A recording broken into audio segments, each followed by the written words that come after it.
अशी करतोय बघा शेवग्याची आळी.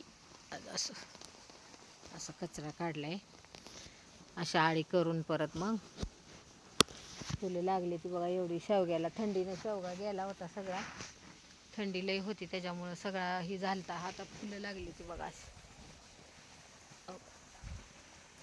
त्याच्यामुळं आता आम्ही काय करायला लागलो, हो अशी फुलं लागलीत, किती छान फुलं लागली ती बघा. त्याच्यामुळं अशी आळी केली ती. आता ही आळी करून ह्याच्यात ते लेंडी खत आणलं शेळीचं लेंडी खत आणलंय, ते टाकायचं बघा. आता ही घाण काढते. अजून एवढी आळी राहिली ती एवढी करायची, एवढी राहिली ती अजून, ते एवढी झाडं तिथे घाण काढायची, सगळा कचरा काढायचा असा. तर चला आता झाली आमची सुट्टी, एवढं केलं आता, सुट्टी झाली आता. चला.